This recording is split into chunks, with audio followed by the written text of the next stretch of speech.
سوال: اگر بچہ مرا ہوا پیدا ہو تو کیا اس کا نام رکھنا چاہیے یا پھر نہیں رکھنا چاہیے؟ 1 2 3 4 5 اس کا صحیح جواب یہ ہے کہ بچہ چاہے زندہ پیدا ہو یا مرا ہوا، اس کا نام رکھنا چاہیے، اس لیے کہ قیامت کے دن اس کو اسی نام سے اٹھایا جائے گا۔ سوال: کیا مصیبت پر صبر کرنے سے 2 طریقے سے ثواب ملتا ہے، یعنی ڈبل ثواب ملے گا یا پھر نہیں؟ 1 2 3 4 5 اس کا صحیح جواب یہ ہے کہ مصیبت پر صبر کرنے سے 2 ثواب ملتا ہے۔ ایک تو یہ کہ اگر کسی پر مصیبت آئے تو یہ ثواب ہے، اس لیے کہ یہ اللہ کی طرف سے ہے، اور اس میں اگر وہ شکوہ شکایت نہ کر کے صبر کرتا ہے تو اس کو مصیبت کا بھی ثواب ملتا ہے، اور اگر صبر کرتا ہے تو صبر کا بھی ثواب ملتا ہے۔ اس کا مطلب یہ ہوا کہ مصیبت میں صبر کرنے سے مصیبت کا بھی ثواب ملتا ہے اور صبر کرنے کا بھی ثواب ملتا ہے۔ سوال: کیا عید کے دن روزہ رکھنا منع ہے یا پھر عید کے دن روزہ رکھنا منع نہیں ہے؟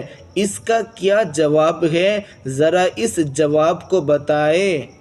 1 2 3 4 5 اس کا صحیح جواب یہ ہے کہ عید کے دن روزہ رکھنا منع ہے۔ سوال: کتنے مہینوں کا چاند دیکھنا واجب کفایہ ہے، یعنی جن مہینوں کا چاند دیکھنا ضروری ہے وہ کتنے مہینے ہیں اور ان کے نام کیا ہے؟